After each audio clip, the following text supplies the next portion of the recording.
L'homme a dépensé toutes ses économies pour acheter un billet en première classe. C'était uniquement pour rencontrer le PDG d'un géant de l'aviation. Cependant, après lui avoir serré la main, le magnate n'arrêtait pas de se désinfecter les mains avec du gel hydroalcoolique. John a proposé l'idée de créer une compagnie aérienne à bas coût pour permettre aux personnes modestes de voyager en avion. Mais il s'est heurté aux moqueries du magnate. L'aviation est réservée aux riches. Lui a-t-il répondu, jamais je ne laisserai les pauvres partager le même avion que les riches. Tout en parlant, il a tenté d'envoyer John en classe économique. Mais John a rétorqué qu'il avait payé un billet en première classe et que personne n'avait le droit de le forcer à partir. Le magnate refusait catégoriquement de voyager avec un pauvre à ses côtés. Il voulait montrer à John ce qu'était vraiment le pouvoir de l'argent. Peu après, une annonce a retenti dans l'avion. Un problème technique obligeait l'appareil à faire demi-tour. À son retour sur Terre, un investisseur en capital risque est venu voir John. Will, qui était aussi à bord, avait entendu sa conversation avec le magnate. L'idée d'une compagnie aérienne low cost l'intéressait beaucoup. John l'a alors emmené discuter dans un restaurant ordinaire. Will n'était pas satisfait de l'endroit, mais après avoir goûté une part de pizza, il a changé d'avis. Le goût était tout aussi bon que dans un restaurant 5 étoiles.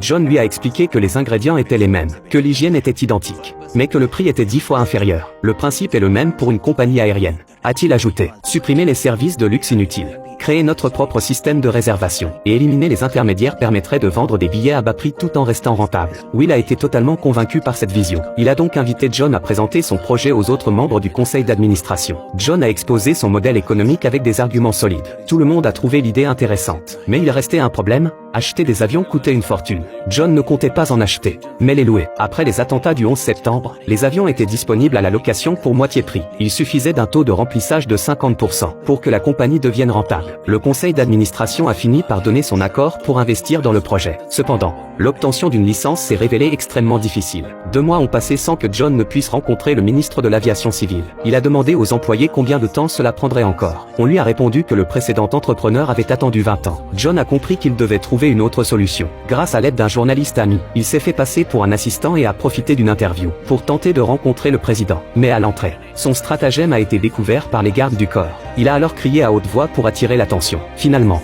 il a obtenu une entrevue avec le président. John lui a expliqué pourquoi il voulait créer une compagnie aérienne low cost. Ancien pilote de l'armée de l'air, il avait un jour reçu un appel l'informant que son père était mourant. Il devait prendre un avion pour le voir une dernière fois, mais le prix du billet était bien trop élevé. Lorsqu'il est arrivé chez lui, son père était déjà décédé. Rongé par la culpabilité, il s'est juré de créer une compagnie accessible à tous. Touché par son histoire, le président lui a accordé la licence. Mais une mauvaise nouvelle est tombée. Une nouvelle réglementation exigeait que Boeing fournisse ses plans détaillés, ce qui revenait à révéler ses secrets industriels. Boeing a donc annulé la transaction. Les avions sont restés cloués au sol et John a écopé d'une amende de 50 000 €. Il s'est alors tourné vers Will pour trouver une solution. Mais il a découvert que Will était en réalité de mèche avec le magnate.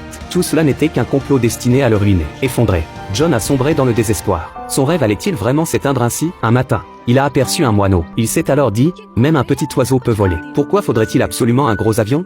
Il a eu une révélation, utiliser des avions plus petits. Ces appareils étaient moins gourmands en carburant. Il a immédiatement contacté une entreprise spécialisée en turbopropulseurs. Ils ont converti des avions cargo en avions passagers et défini un réseau de routes aériennes. Même si les coûts ont diminué, une importante somme d'argent était encore nécessaire. Alors que John cherchait un financement, il a vu son compte bancaire se remplir de nombreux versements. Les habitants de son village, touchés par son projet, ont réuni toutes leurs économies pour l'aider. Même des enfants ont donné leur argent de poche pour soutenir John. Au total, ils ont récolté 30 millions €. Leur rêve était aussi de pouvoir, un jour, prendre l'avion. Comme tous les grands aéroports étaient contrôlés par le magnate, John a choisi d'utiliser d'anciennes pistes abandonnées par les Britanniques. Il en existait plus de 500 dans tout le pays, ce qui suffisait pour assurer le fonctionnement de la compagnie. Entre-temps, le système de réservation téléphonique a été finalisé. Les passagers pouvaient désormais acheter leurs billets sans intermédiaire. C'est ainsi que Deccan Airlines est né. Mais lors du premier vol d'essai, un incident a failli tout compromettre. En situation critique, John a pris les commandes de l'appareil. Il a réussi à atterrir sans encombre. Aussitôt, la sécurité des vols low cost a été mise en doute. John s'est souvenu que le commandant de bord avait manipulé le réservoir avant le décollage. Interrogé,